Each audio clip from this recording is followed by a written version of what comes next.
We all feel like giving up sometimes. We all go through times where we feel like God is 1,000,000 miles away, but we don't have any idea what He's doing. When we're tired, when we're weary, when we think we just can't go on. Most people are afraid to set great dreams and set big goals because of the fear of failure.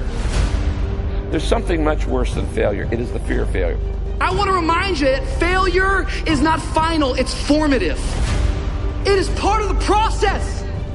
You're going to fall down, but the world doesn't care how many times you fall down as long as it's one fewer than the number of times you get back up.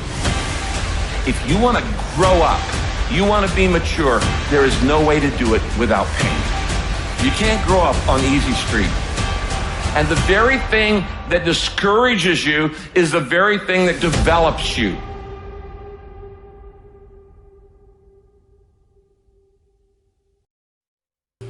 And that's a meditation on my own childhood and adolescence to some degree. I had friends who wanted the best for me and friends who didn't. And, they were friends who,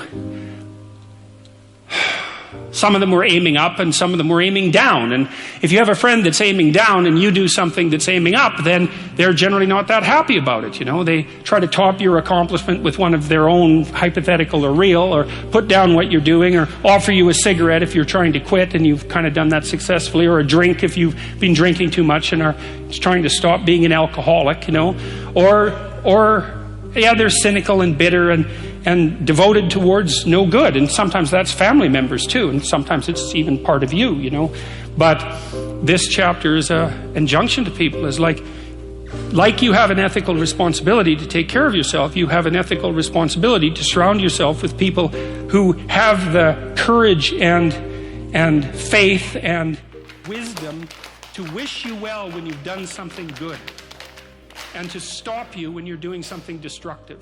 And if your friends aren't like that, then they're not your friends. And maintaining your friendships with them might not even be in their interest. And so it's a tricky argument to make, because I'm not saying, whenever anyone's in trouble, you should, push them into a ditch and then give them a couple of kicks. That's not the idea. The idea is that, but I had a couple of rules I didn't write about. One was be careful about whom you share good news with, and another was be careful about whom you share bad news with. And those rules ring in people's minds quite quickly.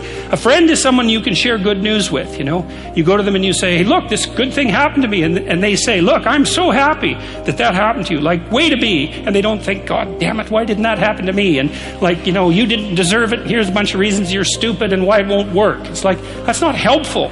And so I would say, if people are, the other thing people are doing, if they're trying to drag you down, let's say, is they're trying to see if you'll put up with it. Because they have this idea that maybe life isn't worth living and things aren't good, and that if they can besmirch, let's say, to use an archaic term, something that's pristine and good, then they demonstrate to themselves that there is no true ideal and that there's no necessary reason to be responsible and to strive forward. And so they use you as a test case. I'll just push you down into the low lobster bin and see how you respond. And if you put up with it, then yeah, my cynicism is fully justified.